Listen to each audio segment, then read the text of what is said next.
Hello everybody, this is Digraj Singh Rajput. Welcome to magnet brains. इस video में हम क्या पढ़ने वाले हैं? इस वीडियो में हम पढ़ेंगे कंसीक्वेंसेस ऑफ पार्टीशन।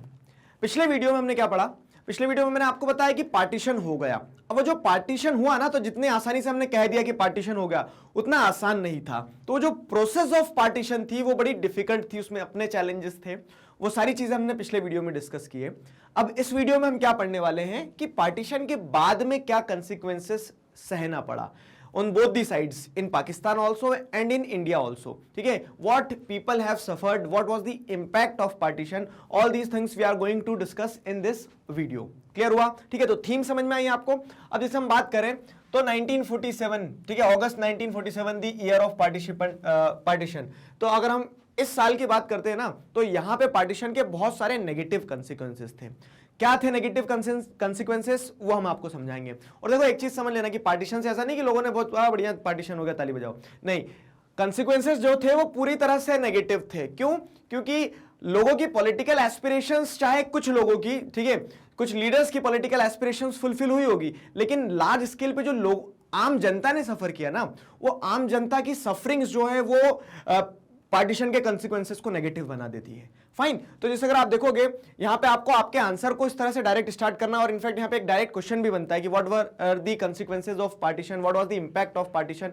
इस तरह से आपको क्या है, डायरेक्ट क्वेश्चन बनेगा यहां पे। क्लियर है? तो one of the largest, most abrupt, unplanned and tragic transfer of population. तो partition between India and Pakistan is considered as one of the largest, most abrupt, unplanned and tragic transfer of population. देखो एक एक शब्द के पीछे कहानी छुपी रहती है। लार्जेस्ट, लगभग 80 लाख पीपल जो है, ठीक है, 80 लाख पीपल को इधर से उधर ट्रांसफर कराया गया था, माइग्रेट करे थे। ठीक है, तो one of the largest, most abrupt कैसे? तो हमने पिछले वीडियो में पढ़ा कि जो कुछ ऐसे भी रीजन्स थे, जैसे कुछ प्रोविंसेस की हम बात करें, बंगाल की बात करते, पंजाब की बात करते, तो वहां पे हिंदू और मुस्लिम, सिख सभी क्या है, अलग अलग रीजन के हिसाब से मेजोरिटी में और माइनॉरिटी में थे। तो अब उस सिचुएशन में क्या हो रहा था कि लोगों को यह क्लैरिटी नहीं थी कि वो इंडिया में रहने वाले हैं, पाकिस्तान में रहने वाले हैं। अब्रप्ट डिसीजंस लिए गए, ठीक है, अब्रप्ट डिसीजंस लिए गए, गवर्नमेंट को क्लैरिटी नहीं थी लोगों को कहां से होगी। अगर आप जैसे देखोगे ना, तो अनप्लान्ड क्यों कहा गया यहां पे कि ब्रिटिश जो थी, तो ब्रिटिश गवर्नमेंट को तो ऐसा था कि फटाफट अब इनको इनके हवाले, इनके सुपुर्द छोड़ो, खुद के हिसाब से समझेंगे चीजें, हम चलते हैं, ठीक है, हमें तो देश को आजादी देना है। तो अब 200 सालों से रूल कर रहे थे, थोड़ा और रुक जाते हैं। मतलब मैं ये सपोर्ट नहीं कर रहा हूं कि ब्रिटिशर्स को रहना चाहिए था, लेकिन they have not planned partition. ठीक है, अब उनकी प्लानिंग नहीं हो पाई थी। उस चक्कर में क्या हुआ, उस चक्कर में जैसे आप देखोगे तो जो मासूम लोग बॉर्डरिंग रीजन्स में थे खास करके, ठीक है, उन्हें सफर करना पड़ा। ठीक है, तो it was followed by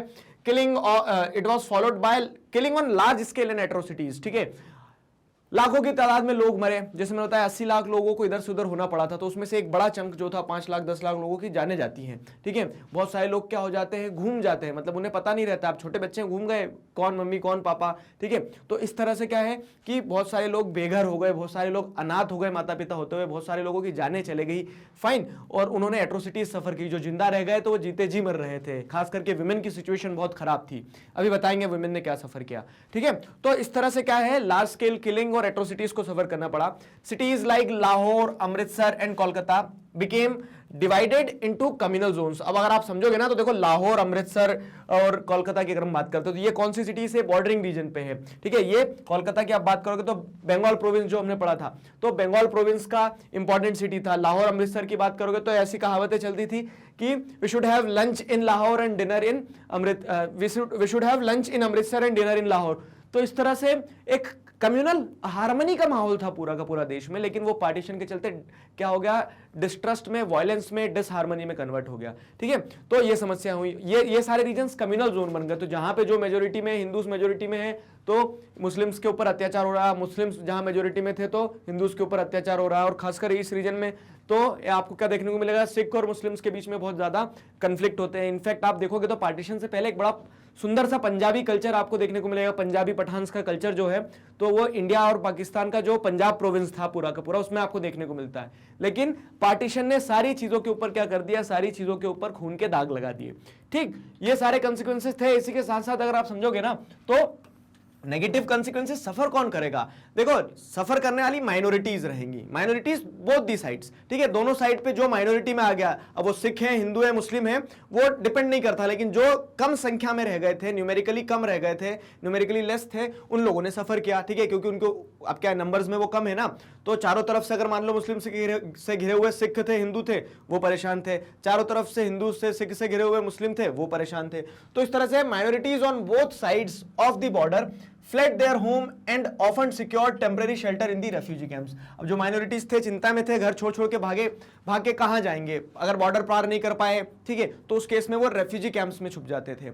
refugee camps में अब ऐसा नहीं कोई आलिशान महल बना हुआ है, ठीक है, तो हो सकता है कोई बहुत पैसे वाला इंसान हो, लेकिन अब उस पैसे वाला इंसान हो, उसका अपना अच्छा खासा बिजनेस हो, सारा सब कुछ हो, लेकिन अब क्या हो रहा है कि इस पार्टीशन ने उसने जो भी कमाया था, अपनी जीवन भर की पूंजी जो थी, अपने रिश्ते, अपने परिवार, अपनी संपत्ति, सारी चीजों को छोड़कर उसे भागना पड़ा था और रेफ्यूजी कैंप में रहना पड़ रहा था, ठीक है। रेफ्यूजी कैंप का एक क्लासिकल एग्जांपल मैं आपको बताता हूं, जैसे तो आपने भाग मिल्खा भाग मूवी देखी है, तो उसमें क्या होता है, जैसे आपने देखा होगा, मिल्खा सिंह जब छोटे रहते हैं तो उनकी जो सिस्टर रहती है, ठीक है, वो रेफ्यूजी कैंप में रह रही होती है, तो उस तरह से रेफ्यूजी कैंप बना दिए गए, ठीक, और इसका इंपैक्ट क्या हो गया, अब जैसे रेफ्यूजी कैंप में बना दिया गया, आप गदर मूवी देखना, ये कुछ मूवीज जो है, तो मूवीज आपको क्या करती है, उस समय की रियलिटी को दर्शाती है। अब देखो, आप भी पैदा नहीं हुए थे, मैं भी पैदा नहीं हुआ था, ठीक है, तो अब उस समय की आपको रियलिटी को समझना है, तो आप ऐसा तो नहीं है, आप किताबें पढ़ सकते हो, विजुअलाइज करना है तो कुछ मूवीज देख सकते हो जिनमें पार्टीशन के सीन्स को दिखाया गया है, और वो दर्शाते हैं एक हद तक कि कितना मतलब क्या सिनेरियो रहा होगा उस समय पे, ठीक है।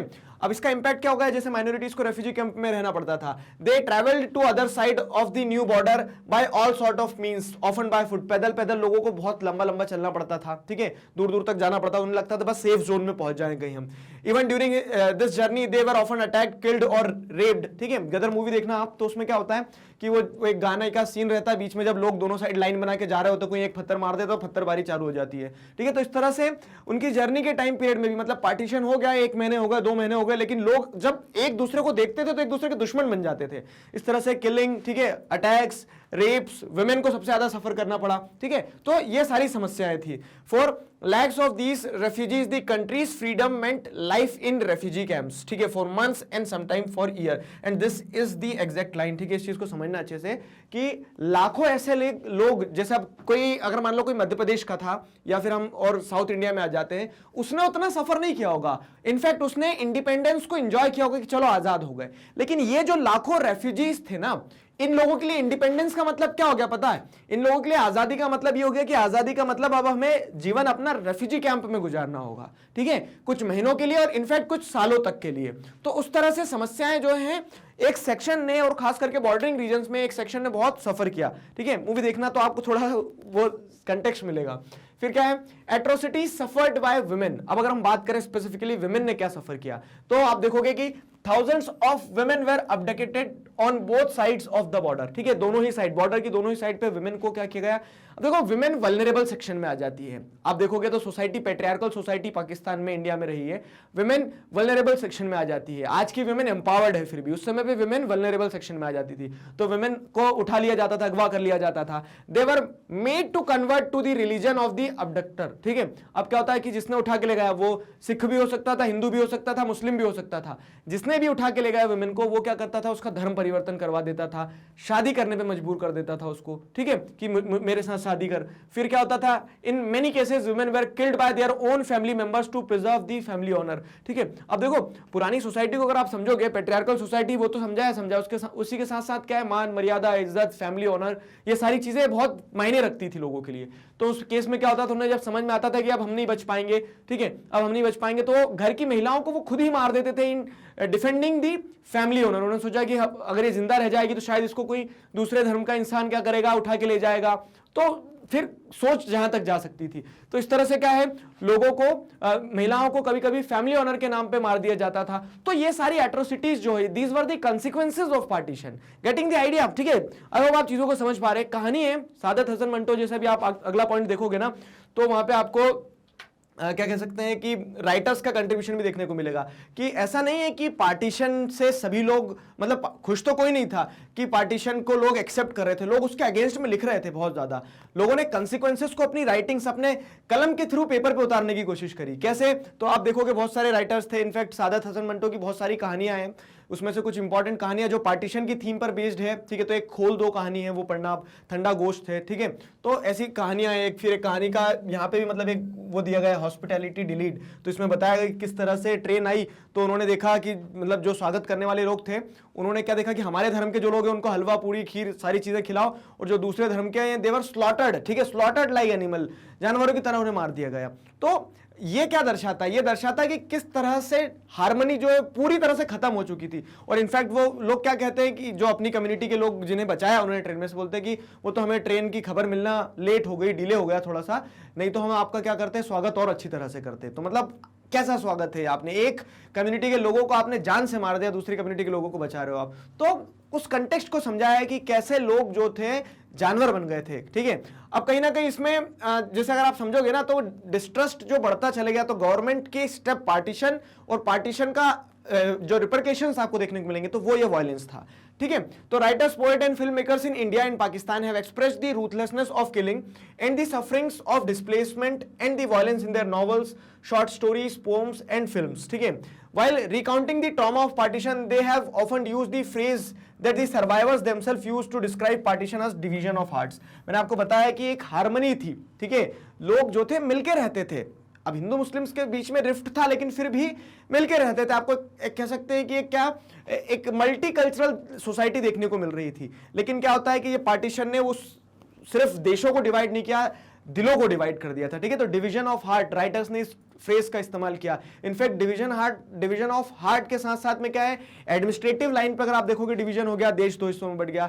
फाइनेंशियल टर्म्स में जैसे देखोगे तो देश दो हिस्सों में बढ़ गया। टेबल, कुर्सी, इवन जो पुलिस बैंड्स होते थे उन तक को डिवाइड कर दिया गया, हर चीज को, ठीक है, हर एक चीज को डिवाइड किया गया। Above all, it was violent separation of communities who had hit Harito lived together as neighbors, ठीक है। तो एक violent separation हुआ है उन कम्युनिटीज का जो एक समय पे एक साथ रहते थे, पड़ोसी थे। देखो खैर बुक्स आपको नेगेटिव साइड बताती है, नेगेटिव साइड ऐसे बताती है कि वो क्योंकि नेगेटिव कंसिक्वेंसेस के टर्म्स में पढ़ रहे हैं हम। पार्टीशन के टाइम पे आपको कुछ ऐसा भी देखने को मिलेगा, ऐसी भी स्टोरीज हैं, ऐसे भी राइटिंग्स हैं, ऐसे भी रिकॉर्ड्स हैं जहां पे कुछ नेबर्स ने बचाया भी अपने दूसरे धर्म के नेबर्स को, वो सारी कहानियां भी है, ठीक है। तो partition had multiple consequences, no doubt, ठीक है। आप इस पॉइंट के साथ एग्री करोगे कि विमेन के ऊपर, एडमिनिस्ट्रेशन के ऊपर, इकोनॉमी के ऊपर, हर चीज के ऊपर जो है पार्टीशन के नेगेटिव और मल्टीपल डायमेंशंस में कंसिक्वेंसेस थे। अब ये जो पार्टीशन है, ठीक है, the partition came with multiple challenges also, and what were those challenges? तो जैसे जो लीडर्स थे, the leaders of Indian national struggle did not believe in the two nation theory. ये हमने आपको पिछले वीडियो में बताया था कि टू नेशन थ्योरी जो एडवांस की गई थी तो वो लीडर्स ऑफ मुस्लिम लीग के द्वारा की गई थी। लेकिन 1940s के बाद में ऐसा पॉलिटिकल डेवलपमेंट हुआ कि दोनों ही साइड को ना चाहते हुए भी मानना पड़ा। खास करके जैसे देखोगे तो इंडियन नेशनलिस्ट जो थे उन्हें मानना पड़ा कि अब क्या है, टू नेशन थ्योरी के हिसाब से देश का विभाजन होगा ही होगा, ठीक है। And yet the partition on religious basis had taken place. तो उस चक्कर में क्या होता है कि पार्टीशन जो है रिलीजियस बेसिस पे हुआ क्योंकि आपने टू नेशन थ्योरी को कहीं ना कहीं माना। अब देखो टू नेशन थ्योरी के हिसाब से क्या है, मुस्लिम्स को तो उनका देश मिल गया, तो जो बचे हुए लोग थे क्या उनके लिए देश जो है वो सिर्फ हिंदुओं का रहेगा?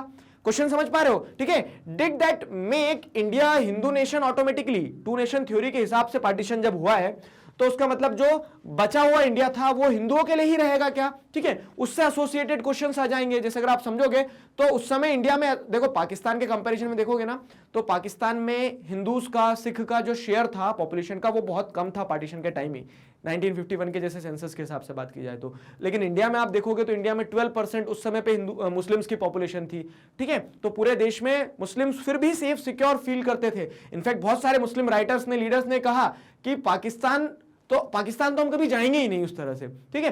तो हमारी कंट्री में आप जैसे देखोगे तो जो सवाल उठ रहा था कि टू नेशन थ्योरी एक्सेप्ट करी तो इसका मतलब इंडिया ऑटोमेटिकली हिंदू नेशन बन गया क्या? नहीं, ठीक है। और उससे जो एसोसिएटेड क्वेश्चंस थे कि जो दूसरी माइनॉरिटीज हैं, क्रिश्चियन भी थे यहाँ, सिख भी थे, जैन भी थे, बुद्धिस्ट भी थे, तो ये लोगों को क्या प्रॉपर राइट्स मिलेंगे नहीं मिलेंगे आगे समझ में? तो उनके राइट्स के लिए भी एक सवाल था, उनके मन में भी कहीं सेंस ऑफ इनसिक्योरिटी था।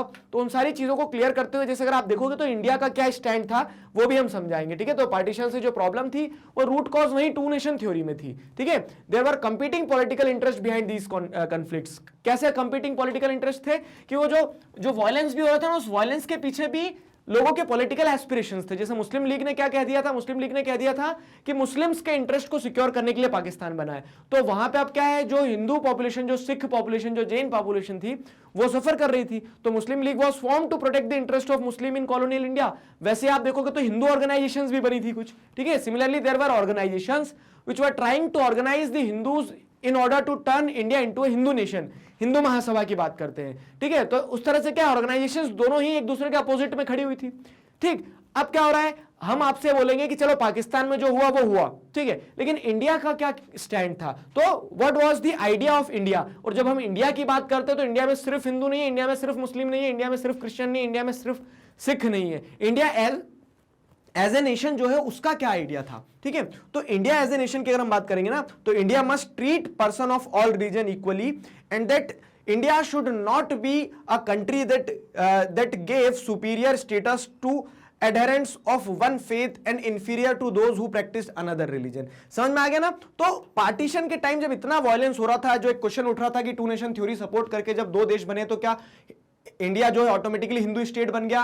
तो वहां पे इंडियन कॉन्स्टिट्यूशन ने, मतलब इंडियन कॉन्स्टिट्यूशन की आत्मा को अगर आप समझोगे, इंडियन लीडर्स की अगर आत्मा को समझोगे, तो उन्होंने सीधा कह दिया था क्या कि इंडिया एक ऐसा देश नहीं बनना चाहिए और ना ही बनेगा जो सिर्फ एक रिलीजन के लोगों को, मतलब एक सेक्शन जो है जो एक रिलीजन को फॉलो कर रहा है उसे सपोर्ट करे और दूसरा सेक्शन जो है दूसरे रिलीजियस फॉलोवर्स जो उन्हें इग्नोर कर दे, ठीक है। तो therefore the idea of secularism is enshrined in the Indian constitution. और इसी चीजों को ध्यान में रखते हुए, इन्हीं वैल्यूज पर इंडिया में जैसे आप देखोगे तो आइडिया ऑफ सेक्युलरिज्म जो है उस पर बहुत जोर दिया गया है, ठीक है। सर्वधर्म संभव की भावना रखी गई है, समझ लो। देखो वेस्टर्न सेक्युलरिज्म से आप कंपेयर करो, अब जरा क्लास 11th में जो पढ़ के आओ उससे कनेक्ट करो। क्या बताया था मैंने आपको क्लास 11th में कि वेस्टर्न कंसेप्ट जो है सेक्युलरिज्म का बोल देता है कि स्टेट अलग, रिलीजन अलग, अपने अपने हिसाब से समझ लो चीजें। लेकिन इंडिया में इन्हीं सारी सर्कमस्टेंसेस से जो सेक्युलरिज्म की डेफिनेशन निकल के आई है ना, वो क्या निकल के आई है पता है, सर्वधर्म संभव। मतलब आप सभी धर्म आराम से पीसफुली कोएग्जिस्ट कर सकते हो इंडिया में।